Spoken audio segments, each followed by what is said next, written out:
bienvenue pour le nouveau numéro de Taisez-vous. Donc qui aura lieu aujourd'hui de 13h à 13h30 et nous aurons la chance d'écouter 2 intervenants et donc je vais laisser tout de suite la parole sans plus attendre à monsieur Alexandre Benoît qui est interne en dernier semestre de médecine générale et qui écrit une thèse sur les conséquences des pénuries médicamenteuses récentes sur la pratique de la médecine générale. À vous la parole. OK. Alors, je vais mettre le petit diapo en route.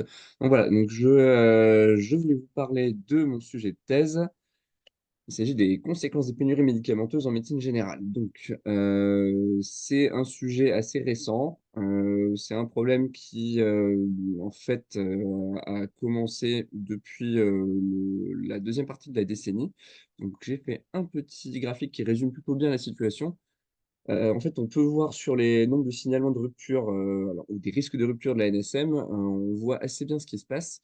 Sur la première partie de la décennie, c'est resté assez stable. On était sur, à peu près, entre 300 et 400 signalements, par an et on peut voir en fait qu'à partir de, 2017-2018, il y a une augmentation. En 2019, on était, déjà à plus de 3 fois le nombre moyen, sur le reste de la décennie.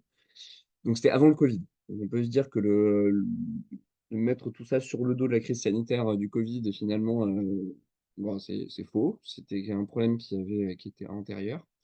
Bon évidemment le Covid a aggravé la situation. On peut voir là qu'il y a un petit pic en 2020. 2021 c'était un peu moindre, mais finalement 2022-2023 ça continue à rebondir. Là en 2023 on est à près de 5 000 signalements, un petit peu moins. Donc, voilà, on est en pleine ascension. Ça a pas l'air d'être, près de s'arrêter.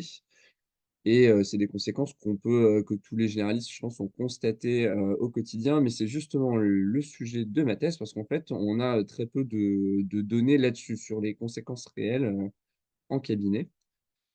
Alors rapidement sur les causes, qu'on peut retrouver à cette situation, c'est relativement connu. C'est connu, mais il y en a beaucoup, et c'est des problèmes qui sont assez internationaux et anciens, en fait. Donc il y a les délocalisations des sites de production, on en parle pas mal. Il y a eu des annonces assez récemment d'ailleurs sur le fait d'essayer de relocaliser, du fait aussi que par exemple, l'amoxicilline est produite principalement en Europe. Mais en fait, ça, c'est les produits finaux peuvent être produits dans nos pays, mais la plupart des, matières premières ou en tout cas, les premières étapes de synthèse sont souvent faites en Asie. C'est, d'ailleurs souvent des étapes relativement polluantes, donc ce serait assez compliqué de les ramener en Europe en respectant les normes environnementales. Voilà, donc dans tous les cas, on reste très dépendant principalement de l'Asie, pour beaucoup, beaucoup de produits.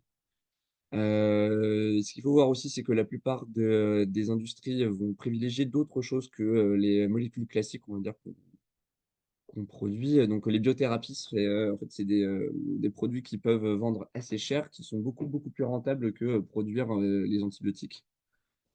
Donc ben, comme, c'est des industries avec, des nécessités, avec, un objectif de rendement, bah, forcément, ils se détournent de ces molécules-là. Il y a des obligations légales, hein, il y en a de plus en plus, on va en reparler, mais le problème, c'est qu'elles sont souvent pas respectées. Par exemple, les grossistes répartiteurs doivent avoir des stocks, de certains médicaments. Ils sont censés avoir toujours, des stocks des médicaments qui sont identifiés comme des thérapeutiques, indispensables et en fait, souvent, ils ne respectent pas, ces obligations et ils vendent les stocks à l'étranger, ce qu'on appelle les shortliners.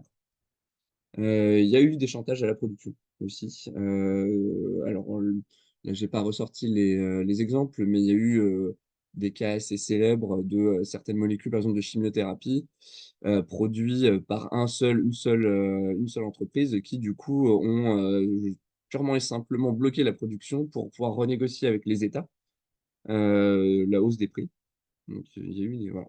Il y a eu quelques cas comme ça, donc on n'a pas toujours affaire à des gens, en face, bienveillants. Les solutions vont être compliquées à obtenir. Du coup, bah, comme on voit un petit peu, ces causes, on comprend que les solutions, c'est des, solutions qui seraient assez internationales, donc qui nécessiteraient, la coopération de beaucoup de monde. Donc ça va être compliqué, mais il y a pas mal de plans d'action qui ont été mis en route, ces dernières années. On avait parlé du coup d'identification de molécules, essentielles, ça s'appelle les MTIM, qui ont été il y a toute une liste, il y a à peu près je crois 400 molécules dessus, voilà, qui sont identifiées, qui sont, avec des obligations de stock et cetera. On essaye de relocaliser comme on peut les moyens de production en Europe, mais bon, voilà, c'est des choses qui vont être compliquées. On est vraiment au niveau de la politique internationale. On a un autre axe des plans d'action, c'est d'essayer d'augmenter la coopération avec, notamment les pharmaciens, pour leur donner un peu plus d'autonomie, pour pouvoir justement, changer les thérapeutiques, sans forcément passer par nous. On va revenir, c'est un des sujets de ma thèse en fait, c'est est-ce que les généralistes, ont eu des soucis avec les pharmaciens, ont réussi à avoir une coopération plus approfondie avec les pharmaciens et seraient d'accord pour que les pharmaciens justement puissent changer les thérapeutiques de leur ordonnance sans forcément avoir à passer par eux? Parce que souvent les pharmaciens essaient de nous joindre, mais on n'est pas toujours disponible. C'est un des sujets du questionnaire. Voilà, donc ils sont de plus en plus, autonomes et il y a pas mal de projets pour, augmenter encore cette autonomie. Voilà, donc c'est un sujet où finalement on a été très peu sollicités. Il y a eu un rapport sénatorial qui avait été fait en 2023 où il y avait quand même des journalistes qui avaient été interrogés. Mais voilà, juste, il y a eu quelques, retours d'expérience à ce moment-là, mais pas, aucune donnée, quoi. Rien de quantitatif dans cette histoire. La plupart des thèses qui ont été faites à ce sujet ces dernières années, c'est des thèses de pharmacie, il n'y a pas de thèse de médecine générale encore. Voilà, donc les raisons du coup de ce questionnaire. Donc moi, ce qui m'intéresse dans ce questionnaire, donc c'est un questionnaire qui fait 32 questions, qui peut paraître long, mais en fait, c'est des questions en général, fermées, oui, non, donc très rapide à répondre, ça prend entre 5 et 10 minutes. Il y a une ou 2 questions, libres pour, pouvoir, quand même, donner certains retours d'expérience. Donc le but, c'est d'estimer déjà la perte de temps médicale et les conséquences sur les patients. Donc, combien de temps vous êtes appelé, combien de fois vous êtes appelé par les pharmaciens par semaine? Combien de temps vous perdez? Est-ce qu'il y a eu des pertes de chance, une perte de chance constatée pour, certains de vos patients? Ça, c'est assez important, parce que finalement, c'est le cœur du problème, c'est est-ce qu'on soigne toujours aussi bien ou pas? Est-ce que les généralistes ont accès à une information, de qualité? Parce que c'est souvent un problème aussi, on ne sait pas, qu'est-ce qui est disponible ou pas. On est obligé d'appeler souvent c'est les pharmacies locales qui nous appellent pour nous dire que les ordonnances ne sont pas bonnes. On a, l'ANSM publie régulièrement des bulletins à propos des pénuries, mais en fait, c'est souvent, à retard. On n'a aucune information sur, est-ce que c'est revenu, est-ce que les stocks sont revenus? Donc voilà, il y a plusieurs sources d'informations et je fais un peu un point aussi sur, qu'est-ce que les généralistes utilisent? Est-ce qu'ils considèrent qu'ils sont assez informés au final? Et voilà, le but de ce questionnaire, c'est aussi de, savoir qu'est-ce que les généralistes attendent concrètement? Est-ce qu'ils sont d'accord avec, l'autonomisation un petit peu des pharmaciens? Typiquement, les pharmaciens vont bientôt pouvoir vraiment, si la feuille de route, finit par aboutir, ils vont pouvoir, changer, nos ordonnances sur certains médicaments, sans avoir à passer par nous. Donc, beaucoup de généralistes ne sont pas au courant et sont pas forcément d'accord, mais n'ont pas l'air d'avoir été spécialement sollicités sur la question. Donc voilà, c'est pour en savoir plus à ce sujet. Voilà, donc un gros questionnaire, mais qui c'est très rapide à répondre, et qui je pense peut avoir, un intérêt pour faire, remonter les problèmes et remonter les attentes en fait, des généralistes sur, ce problème récent, mais qui n'est pas prêt de problème qui n'est pas prêt de s'améliorer. Et qui va de plus en plus impacter nos pratiques probablement. Donc il va falloir qu'on s'organise, il va falloir qu'on trouve des solutions pour, continuer à soigner correctement, malgré cette situation. Hop, donc voilà, le petit flashcode, et j'ai aussi le lien du coup web, du questionnaire, si, que je peux faire passer. Parfait. Effectivement, je prendrai le lien, mais je crois que vous me l'aviez mis dans le mail, Oui, je vous crois qu'il m'avez était voilà, déjà dans le mail. je Mmh, je l'ai effectivement. Donc, ce lien sera ajouté en description et également avec, lien vidéo, lors du partage mmh. pour que les personnes y répondent. Alors moi, j'ai 2 petites questions. Déjà, merci beaucoup pour cette présentation très claire. Sujet, encore plus d'actualité, j'ai envie de dire, comme vous l'avez montré. J'ai 2 questions. Une question, très, classique, on va dire. Donc ce questionnaire s'adresse aux médecins généralistes, uniquement aux médecins généralistes, donc exerçant en cabinet de ville ou ça peut être élargi? Comment ça se passe? Alors, l'idée du questionnaire, c'est, vraiment de voir comment ça se passe en médecine de ville. D'accord. Donc, ça cible les généralistes, qui sont installés et qui font au moins 50 de leur activité en médecine de ville. peu importe qu'il soit D'accord. salarié ou libéral, mais effectivement, c'est spécifiquement sur la médecine de ville. OK, donc généraliste installé, peu importe si c'est salarié ou libéral. Je le rappelais, Voilà, c'était vraiment pour pas de que, souci. la Oui, oui. cible, le comprenne bien et donc 5 à 10 minutes. Ça, c'est la première question. Deuxième question, c'est une question qui m'a été posée, et que je devais, vous faire, remonter, Mhm. c'est concernant le rôle de l'État. Est-ce que, alors je vous la pose telle qu'elle a été, est-ce que vous pensez que l'État a encore la main pour gérer, cette pénurie et pour faire pression face aux industries pharmaceutiques? Ou, ça se passe à d'autres niveaux, plus à une échelle européenne, une coopération entre États? Est-ce que vous avez déjà des premières pistes à ce niveau-là ou c'est encore trop tôt? Alors, c'est clairement au niveau européen, mais même au niveau international, vraiment, c'est un problème mondial, clairement. C'est un problème de géopolitique, de relations entre nos industries et nos gouvernements et entre les gouvernements. Donc, est-ce que l'État a la main? Bah, un peu, c'est-à-dire il y a de la diplomatie, il y a des choses à faire, mais disons que nous, on peut essayer de tirer notre épingle du jeu en tant qu'État, enfin en tant que pays, en essayant de mieux négocier avec certains industriels, mais bah, ça a un prix, hein. C'est tout simplement qu'on met pas assez d'argent sur la table pour certains industriels, donc on est pénalisé. Mais s'il faut comprendre, c'est qu'on n'est pas les seuls, c'est la pénurie, elle est mondiale, tout le monde y fait face. Euh, je sais pas si ça répond à votre question. Si, si, complètement. Ouais. Enfin, ce sera la personne qui me dire si ça Mhm. répond à sa question, mais moi j'ai l'impression que oui. Et donc, j'ai envie de pousser un petit peu. Est-ce que, donc, vu que c'est un problème mondial, est-ce que c'est un problème de coopération entre les États ou ce sont aussi les industries pharmaceutiques qui peuvent être amenées à faire pression sur certains médicaments? Alors, c'est un problème de coopération entre États et c'est un problème de coopération entre les industries et les États. C'est-à-dire que bah, les industries, finalement, ont une nécessité de rendement. J'ai envie de dire, c'est pas leur faute non plus. C'est juste comme ça, en fait, que le système fonctionne depuis le début.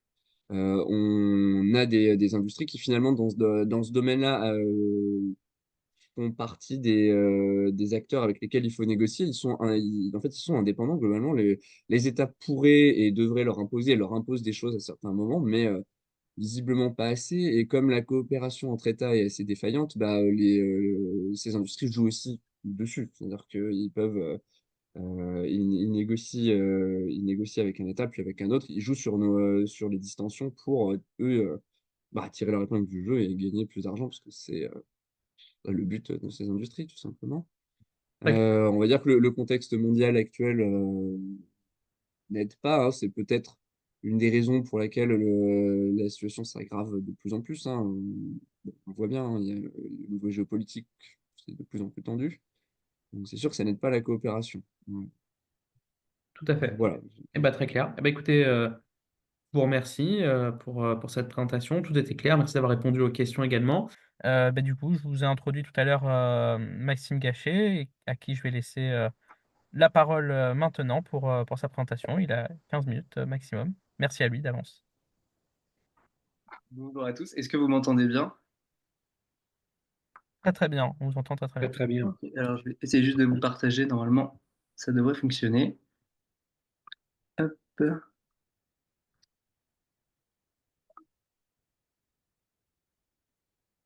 Ok, est-ce que vous arrivez à bien voir mon écran? Oui, c'est parfait. Ok, super, merci beaucoup. Bah, déjà, merci pour m'avoir invité, parce que en effet, c'est une chance de pouvoir présenter mon travail de thèse aujourd'hui devant vous. Moi, je suis, donc, comme vous avez dit, je suis Maxime Gachet, je suis interne en dernier semestre de médecine générale à Sorbonne Université.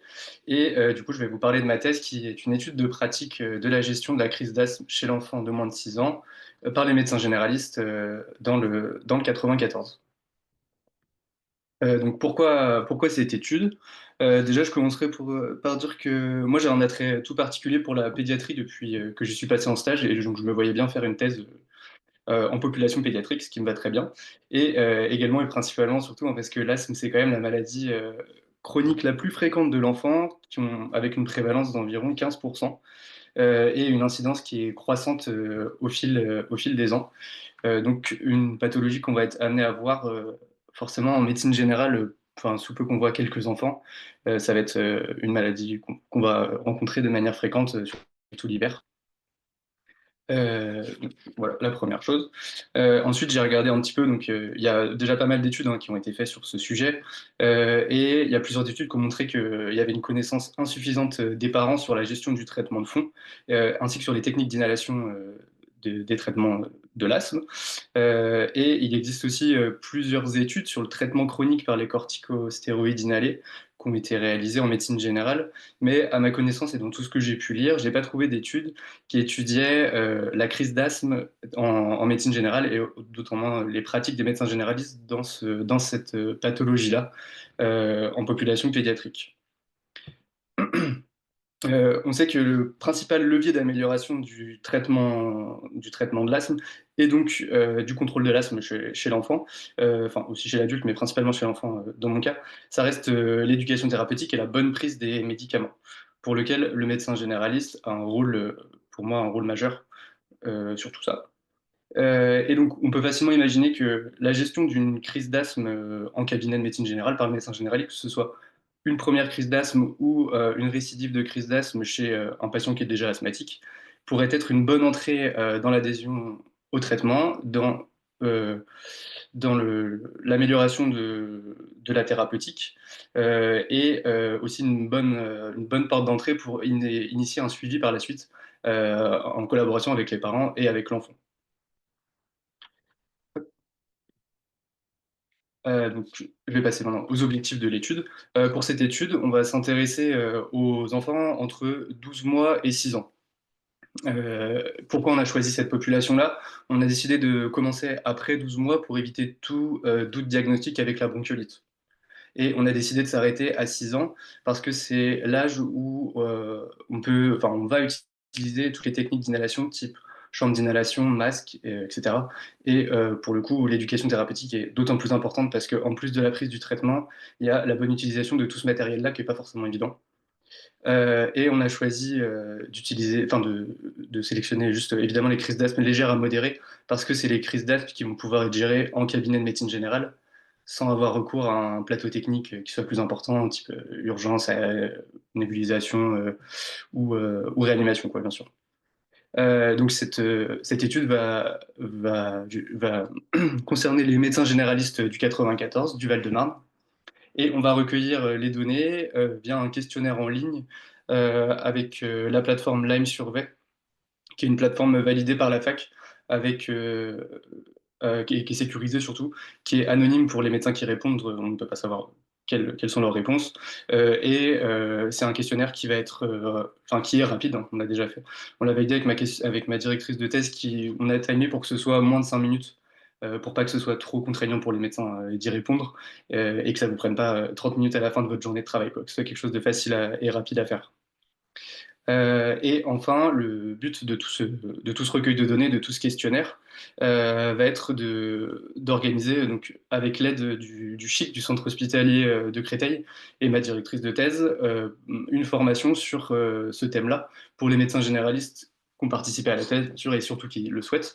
Ce sera une réunion en Zoom, enfin en présentiel et avec un lien Zoom, pour donc, les médecins qui le veulent. Et dans cette réunion, dans cette petite formation, on fera premièrement une mise à jour classique des recommandations de l'asthme de l'enfant, de tout ce qui peut être géré en cabinet de médecine générale, et une autre partie aussi qui est très importante, auquel on peut apporter aux médecins des documents, des plans d'action, des fiches d'aide aux parents pour tout ce qui est par exemple entretien des chambres d'inhalation, etc. On sait que parfois c'est pas toujours très évident de bien expliquer aux parents, que ça peut prendre du temps et c'est des choses qu'il faut répéter de temps en temps. Donc c'est vrai qu'en ayant les bons documents et les bonnes informations à donner aux parents et à revoir avec eux, ça peut améliorer la prise des traitements et du coup éviter les récidives de crise d'asthme chez ces enfants-là.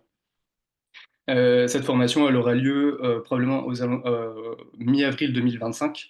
On est en train d'organiser tout ça avec le CHIC et avec ma directrice de thèse, donc j'ai pas encore la date exacte à vous donner, mais tous les médecins qui ont participé et qui sont intéressés, bien sûr, recevront la date et toutes les informations rapidement, quoi.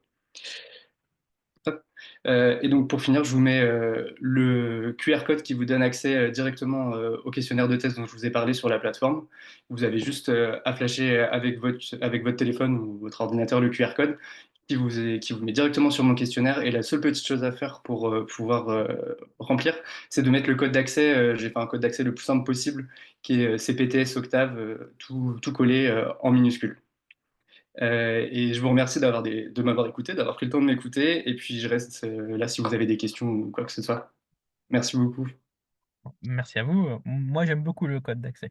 Non, mais en étant tout à fait sérieux, merci pour cette présentation très claire. Hem, très, très intéressant. Alors, on pourra relayer la formation, enfin, on pourra en reparler ensemble, mais en tout cas, voilà, si besoin de relais ou quoi, on pourra en reparler évidemment. Le Merci. questionnaire, juste en 2 mots, il s'adresse uniquement aux médecins généralistes, c'est bien ça? C'est bien ça. C'est uniquement les médecins généralistes. Et du coup, il va falloir que je choisisse une zone géographique, donc les médecins généralistes du département du 94, pour que ce soit aussi plus simple pour ensuite organiser la formation et qu'il y ait un maximum de médecins qui puissent se rendre disponibles. Parce qu'au début, on s'était dit peut-être plus large, mais en fait, toute l'Île-de-France, les médecins ne pourront jamais être disponibles. Et puis, de Oui. toute façon, c'était aussi trop large pour ma zone d'études, donc c'est limité au département. Très bien, donc du coup, nous, ce qu'on va pouvoir faire, c'est évidemment, le format en lui-même, on le relaie à l'ensemble des personnes, de la CPTS, mais on pourra également relayer l'étude juste aux médecins généralistes, sans souci, de notre côté. Ben, merci beaucoup. C'est normal. Juste, je me permets, Bien euh, sûr. merci pour la présentation et l'idée de cette thèse. Pouvez-vous nous présenter votre directrice de thèse? Parce que vous étiez dans le service, je suppose, de pédiatrie avec le professeur Epo, non? Si c'est mes... Oui, exactement. C'est vrai, je suis désolé, je l'ai pas, j'aurais dû la présenter. Eh ben, Du alors coup, voilà, juste, c'est pas, mais au moins voilà, au moins de la nommer, non, hein. vous avez raison. C'est la première fois que je présente ma thèse, donc j'ai pas Eh encore. ben, Mais du coup, eh, elle eh, s'appelle, c'est le docteur Malter, le docteur Aline Malter, qui est pédiatre aux urgences du centre intercommunal de Créteil, et du coup, où il y a en effet le professeur Epo qui est le chef de service. Ouais. bah, voilà, de chef de service, tout à fait.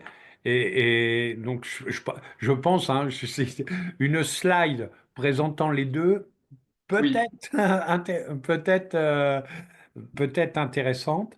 oui, c'est une bonne remarque. Merci, je vais le rajouter pour les prochaines, si j'ai besoin C'est de le représenter. Ouais.